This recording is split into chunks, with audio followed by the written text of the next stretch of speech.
Good morning everyone, welcome to our channel classes by Sogra. तो आज मैं आप लोगों को पढ़ाऊंगी क्लास 10th नन हिंदी का चैप्टर नंबर 12 जिसका नाम है विक्रमशिला। और अब आपके जहन में एक सवाल आता होगा कि ये जो चैप्टर का नाम है विक्रमशिला, इस चैप्टर का जो टाइटल है विक्रमशिला, इसका क्या मतलब है और इसमें हमें पढ़ना क्या है। ये जो विक्रमशिला है ना, यह एक नाम है, एक विश्वविद्यालय का नाम है, एक यूनिवर्सिटी का नाम है और हमें इस चैप्टर में इसी विक्रमशिला विश्वविद्यालय के बारे में पढ़ना है। विक्रमशिला एक महान विश्वविद्यालय था जिसके बारे में पढ़ना है हमें इस चैप्टर में।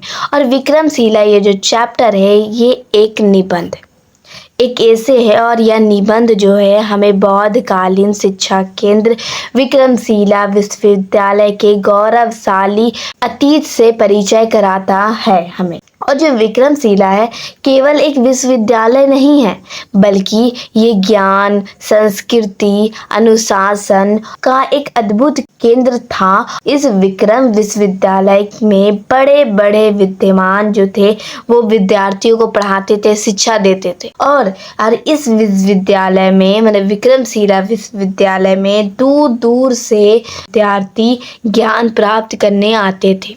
इस विश्वविद्यालय में सिर्फ भारत के ही विद्यार्थी नहीं पढ़ते थे, बल्कि इस विश्वविद्यालय में पूरे विश्व के जितने भी देश हैं वहाँ से विद्यार्थी पढ़ने के लिए आते थे। मतलब विक्रमशिला में भारत के विद्यार्थी के साथ साथ देश विदेश के भी विद्यार्थी यहाँ शिक्षा प्राप्त करने आते थे। बहुत सारे मुल्क है, जैसे मैं ले लेते हैं नेपाल, फिर तिब्बत, चीन वगैरह, ये सारे मुल्क से हमारे देश में शिक्षा लेने आते थे और विक्रम विश्वविद्यालय में शिक्षा लेते थे।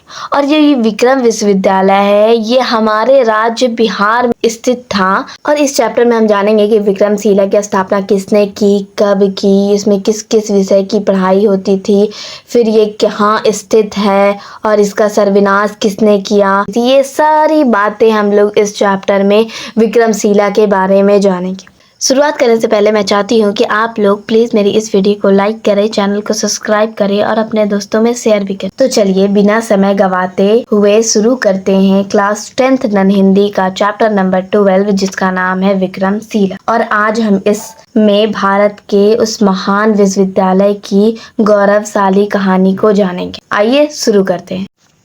कैम्ब्रिज विश्वविद्यालय एवं ऑक्सफोर्ड विश्वविद्यालय से कई अधिक उन्नत और महत्वपूर्ण था ये विश्वविद्यालय विक्रमशिला। कहने का मतलब ये है कि विक्रमशिला अपने समय में शिक्षा का अच्छा केंद्र था। ज्ञान, विद्वानों का अध्ययन, अध्यापन का और प्रतिष्ठा के मामले में ही बहुत ज्यादा विकसित था विक्रम विश्वविद्यालय। और इसकी तुलना यहाँ पर कैम्ब्रिज विश्वविद्यालय एवं ऑक्सफोर्ड विश्वविद्यालय से हो रही है। और यहाँ पे कहा जा रहा है कि जो विक्रमशिला है इन विश्वविद्यालय से भी कई अधिक महत्वपूर्ण और कई ज्यादा उन्नत है। मतलब आज हम जब कैम्ब्रिज विश्वविद्यालय और ऑक्सफोर्ड विश्वविद्यालय का नाम सुनते हैं तो हम समझते हैं कि ये दुनिया का सबसे अच्छा विश्वविद्यालय है, सबसे अच्छा यूनिवर्सिटी है, इसी में हम इनकी गिनती करते हैं। लेकिन ये जो पंक्ति है, ये जो लाइन है, हमें यही बताती है कि जो हमारे पुराने ज़माने में प्राचीन भारत में जो विक्रम विश्वविद्यालय था वो अपने समय में एक महान शिक्षा केंद्र था। उसकी जो शिक्षा थी, उसके जो विद्वानों की जो गुणवत्ता थी और जो उसकी प्रतिष्ठा थी वो काफ़ी ऊंची थी। और इसीलिए जो कैम्ब्रिज विश्वविद्यालय है और जो ऑक्सफोर्ड विश्वविद्यालय है इससे कई ज़्यादा बेहतर, कई ज़्यादा इम्पोर्टेंट और कई ज़्यादा उन्नत विश्वविद्यालय है विक्रमशिला। मतलब था, अब ये मौजूद नहीं है, इसका अस्तित्व अब नहीं है। और इस विक्रमशिला विश्वविद्यालय में बहुत सारे विद्वान ने शिक्षा प्राप्त किए, जैसे में आर्यभट्ट ले ले और अतीश दीपांकर। इन्होंने इसी विश्वविद्यालय से शिक्षा प्राप्त की। और जो आर्यभट्ट हैं वो खगोल विधा के क्षेत्र में विश्व प्रसिद्ध है। मतलब खगोल विधा के क्षेत्र में आर्यभट्ट जो है वो विश्व प्रसिद्ध है। और आर्यभट्ट ने ही शून्य की खोज की, मतलब इन्होंने इसी विश्वविद्यालय से शिक्षा ली थी। फिर आते हैं अतीश दीपांकर। अतीश दीपांकर ने तिब्बत में बौद्ध धर्म का प्रचार प्रसार किया। उन्होंने भी यहीं से शिक्षा ली और यहीं से लेकर तिब्बत में बौद्ध धर्म का प्रचार प्रसार किया और लामा संप्रदाय की शुरुआत भी की। और अब जानते हैं कि विक्रम विश्वविद्यालय की जो स्थापना है वो किसने और कब की। तो विक्रम विश्वविद्यालय की जो स्थापना है वो 8वीं शताब्दी मतलब 8वीं शताब्दी के बीच में ही पाल वंश के एक राजा थे जिनका नाम था धर्मपाल, और इन्हीं के संरक्षण में विक्रम विश्वविद्यालय की स्थापना हुई थी, या बोल सकते हैं कि विक्रम विश्वविद्यालय को बनाया गया था। अब शताब्दी किसे कहते हैं? तो शताब्दी का अर्थ होता है 100 वर्ष मतलब 100 साल। जब 100 साल पूरे हो जाते हैं तो उस वक्त को, उस समय को हम शताब्दी कहते हैं। तो एक शताब्दी में 100 वर्ष होते हैं, 2 शताब्दी में 200 वर्ष होते हैं, 5 शताब्दी में 500 वर्ष होते हैं। तो यहाँ पर जो बात की गई है वो 8वीं शताब्दी की गई है। तो 8वीं शताब्दी किसे कहेंगे? मतलब 701 से लेकर 800 तक के समय को हम 8वीं शताब्दी कहेंगे। और हम जिस शताब्दी में अभी मौजूद है, जिसमें अभी हम हैं, जो हमारा आज है, वो है 21वीं शताब्दी मतलब 2001 से लेकर 2100 तक के समय को हम 21वीं शताब्दी कहते हैं। तो हम जिस शताब्दी में अभी हैं वो 21वीं शताब्दी है। आई होप आप लोगों को समझ में आया होगा कि शताब्दी किसे कहते हैं। शताब्दी का मतलब होता है 100 साल, और अगर 8वीं शताब्दी की बात हो रही यहाँ तो इसका मतलब है कि 701 से लेकर 800 तक के जो बीच में 100 साल है उस समय को हम कहेंगे 8वीं शताब्दी। अब जानते हैं कि जो विक्रम विश्वविद्यालय है वो कहाँ स्थित है। जब 8वीं सदी में पाल वंश के राजा धर्मपाल ने इसको बनाया था तो वो किस जगह बनाया था ये जानते हैं। तो उसकी जो स्थापना है भागलपुर जिले में। अभी उसे भागलपुर के नाम से जाना जाता है, लेकिन भागलपुर को जो पुराने ज़माने में मतलब जिस वक्त विक्रमशिला विश्वविद्यालय को बनाया गया था उस वक्त भागलपुर को महाजनपद के नाम से जाना जाता था। कहलगांव थाना क्षेत्र था, पोस्ट उनका पतरघट्टा था, और के एक छोटे से गांव आतीचक में ये स्थित मतलब भागलपुर जिला है जो अभी है। अभी आधुनिक ज़माने में, हमारे ज़माने में भागलपुर जिला है, लेकिन जब विक्रम विश्वविद्यालय को बनाया गया था उस वक्त उस जगह का नाम, उस जिले का नाम था महाजनपद, और जो कहलगांव था उनका थाना क्षेत्र, पोस्ट था उनका पतरघट्टा, और उनके एक छोटे से गांव था जिसका नाम था आतीचक, मैंने यहीं इसको बनाया गया था। अब चलते जानते हैं कि विक्रमशिला विश्वविद्यालय का जो नामकरण है वो विक्रमशिला विश्वविद्यालय क्यों है। विक्रम नामक यक्ष को दमित कर विहार बनाया गया, मतलब इस जगह जहाँ विक्रमशिला विश्वविद्यालय स्थित था उससे पहले उस जगह एक विक्रम नामक राक्षस रहा करता, मतलब उस जगह पर एक विक्रम नामक राक्षस रहता था। तो उसको पराजित किया गया, मतलब कि दमित किया गया। पराजित करने के बाद वहाँ एक बौद्ध शिक्षा केंद्र बनाया गया था, मतलब विहार बनाया गया था, और उसी विक्रम नामक राक्षस के नाम पर इस स्थान का नाम विक्रमशिला, और आगे चलकर ये जो विहार है, जो शिक्षा केंद्र है, ये विक्रमशिला के नाम से मशहूर हो गया, और इसीलिए इस विश्वविद्यालय का जो नाम है वो विक्रमशिला रखा। जैसे विक्रम तो उस राक्षस का नाम हो गया, लेकिन जो शिला का मतलब होता है पत्थर और चट्टान, उसको जो दमित करके विहार बनाया गया था, तो इसीलिए इसका नाम विक्रमशिला रखा गया, मतलब कि विक्रम का पत्थर। आई होप समझ में आया होगा। विक्रमशिला के प्रांगण में 6 महाविद्यालय विद्यमान थे, मतलब विक्रमशिला विश्वविद्यालय के जो प्रांगण था, उनका जो परिसर था, या बोल सकते हैं उनका जो कैंप था, उसमें 6 अलग अलग महाविद्यालय विद्यमान थे। सोचे कितना बड़ा था ये हमारा विक्रम विश्वविद्यालय, जिसमें 6 महाविद्यालय विद्यमान थे एक विश्वविद्यालय के अंदर। अब द्वार पंडित जो है वो तंत्र, योग, न्याय, काव्य और व्याकरण में विद्यमान है। सबसे पहले समझते हैं कि द्वार पंडित क्या है। जो विक्रमशिला के 6 प्रांग महाविद्यालय थे, वहाँ 6 महाविद्यालय में गेट के आगे मतलब द्वार पर द्वार पंडित होता था। प्रवेश द्वार पर बड़े बड़े विद्यमान होते थे जिन्हें हम द्वार पंडित कहते थे, और उनका काम था विद्यार्थियों का प्रवेश लेना, एक कह सकते हैं एडमिशन लेना। और ये जो लोग थे वो बहुत विद्यमान रहते थे, मतलब बहुत पढ़े लिखे रहते थे, जो द्वार पंडित होते थे।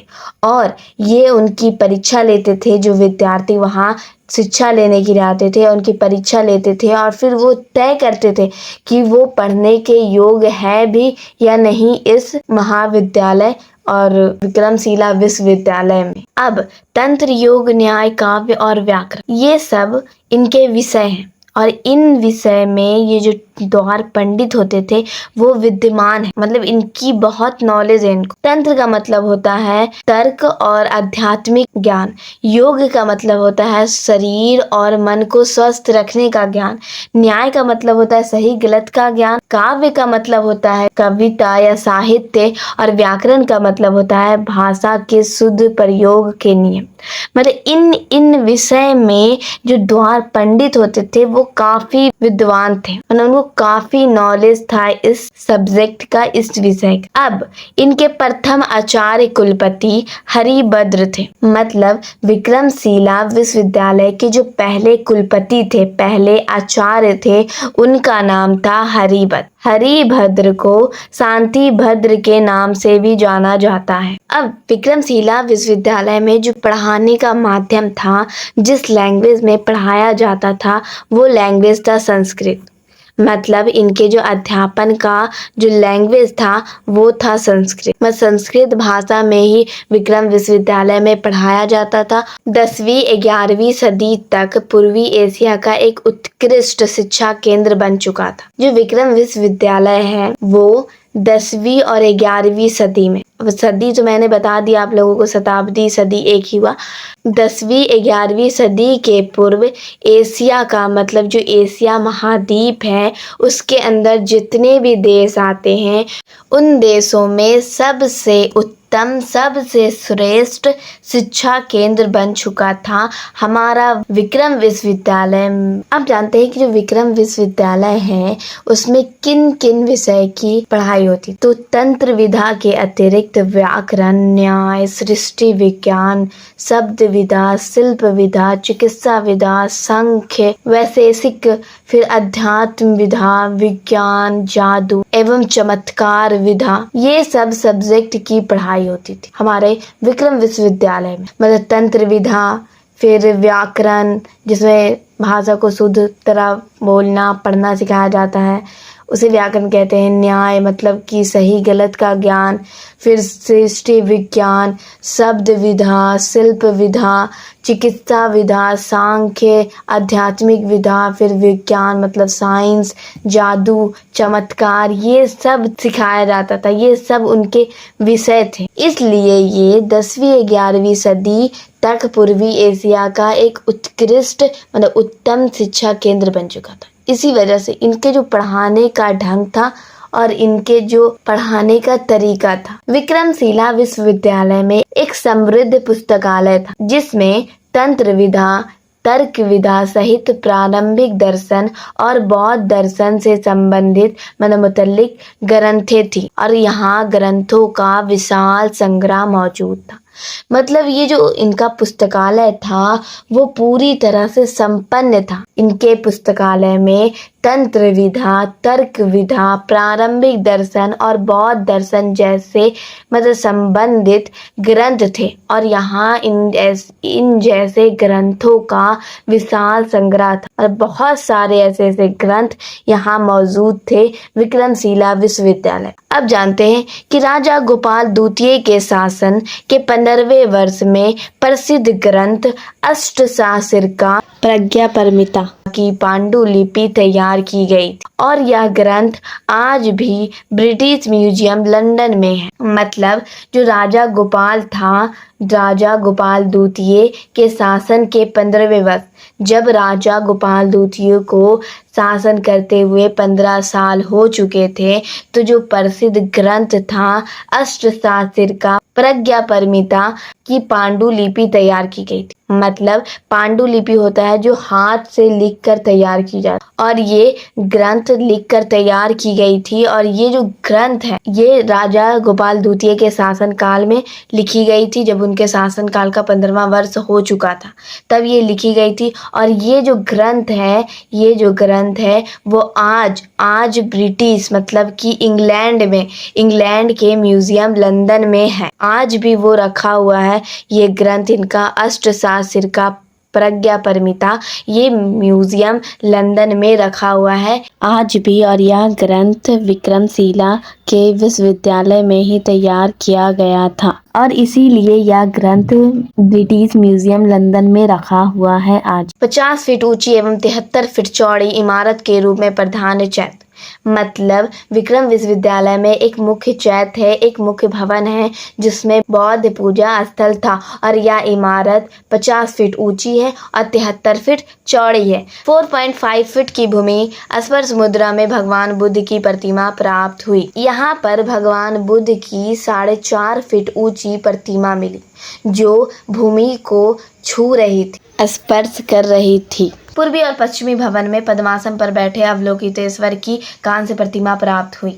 मतलब विक्रम विश्वविद्यालय के पूर्वी और पश्चिम भवनों में अवलोकितेश्वर की कांस्य से बनी प्रतिमा प्राप्त हुई। कांस्य का मतलब होता है ब्रॉन्ज, इंग्लिश में ब्रॉन्ज कहते हैं। और ये जो कांस्य जो बनता है वो बनता है टीन से और तांबा से, और ये दोनों टीन और तांबा मिलकर कांस्य बनता है जिसे हम लोग ब्रॉन्ज कहते हैं। और इसी टीन और तांबा से मिलकर ये जो अवलोकितेश्वर की जो प्रतिमा प्राप्त हुई थी वो टीन और तांबा से मिलकर बनी हुई थी, मतलब कांस्य की बनी हुई थी वो प्रतिमा। कई क्षतिग्रस्त शिलाएं, विक्रम विश्वविद्यालय के खंडरों से कई टूटी फूटी पत्थर की शिलाएं मिली हैं और उनसे विश्वविद्यालय के इतिहास और वहाँ की जो संस्कृति है उसके बारे में काफ़ी जानकारी मिली है। और एक सील का सत्यापन वीर वज्र से किया गया है, मतलब एक जो पत्थर है उसका जो सत्यापन है वो वीर वज्र से किया गया है। अब जानते हैं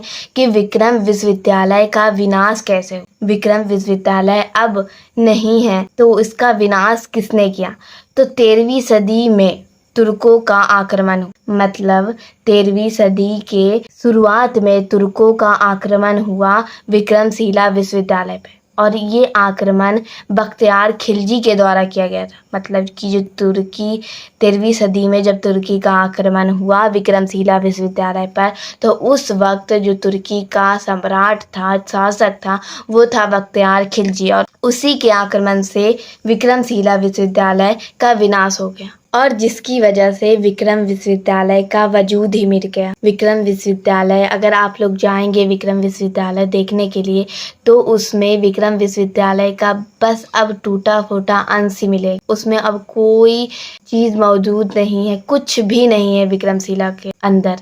विक्रमशिला अब नष्ट हो गया, सिर्फ वहाँ धूल मिट्टी पत्थरे यही सब मिलेंगे, क्योंकि जो तुर्की का जो शासक था उसने आक्रमण कराया विक्रमशिला विश्वविद्यालय पर, और जिसके वजह से विक्रम विश्वविद्यालय नष्ट हो गया, पूरी तरह से उसका वजूद ही मिट गया। धर्मस्वामी नामक एक तिब्बती लामा में पतन का वर्णन। मतलब धर्मस्वामी नाम के एक तिब्बती बौद्ध भिक्षु थे, लामा थे। उन्होंने भारत की यात्रा की थी और अपने लेखों में लिखा कि विक्रम विश्वविद्यालय का पतन कैसे हुआ, उसकी हार कैसी हुई, उसका विनाश कैसे हुआ और उसकी अब स्थिति कैसी है। ये उन्होंने अपने एक तिब्बती लामा में लिखा था। विक्रमशिला विश्वविद्यालय के पतन का वर्णन किया था धर्मस्वामी नामक एक तिब्बती लामा ने। तबकात ए नासिरी नामक ग्रंथ। तबकात ए नासिरी नामक एक ग्रंथ है जो एक प्रसिद्ध ऐतिहासिक ग्रंथ है और इसमें तुर्कों के शासकों के इतिहास के साथ साथ विक्रम विश्वविद्यालय पर जो आक्रमण हुआ था उसका भी उल्लेख इसमें किया गया है।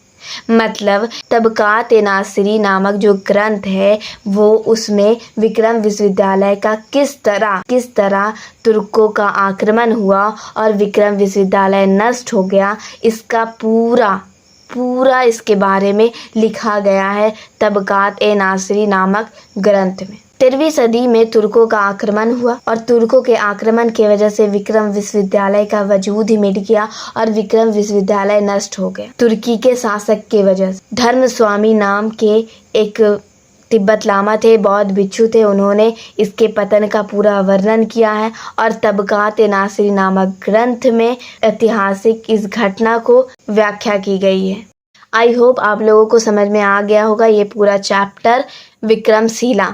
और इस चैप्टर में जो जो बातें बताई गई थी सारी बातों को मैंने एनालिसिस करके आप लोगों को बता दी और इसके अलावा और कुछ भी नहीं है इस चैप्टर में। और जितनी बातें मैंने बताई वो काफ़ी इम्पॉर्टेंट है, आप लोग इसे अच्छे से अपने जहन में रखिएगा, एग्ज़ाम के लिहाज से बहुत ही इम्पॉर्टेंट है। आई होप आप लोगों को समझ में आ गया होगा और कोई भी कन्फ्यूज़न हो इस चैप्टर से रिलेटेड तो आप मुझसे कमेंट बॉक्स में पूछ सकते हैं। और अगर मेरी ये वीडियो आप लोगों को पसंद आई हो और इस वीडियो से ये चैप्टर विक्रमशिला समझ में आया हो तो मेरी इस वीडियो को लाइक करें, चैनल को सब्सक्राइब करें। Thank you for watching.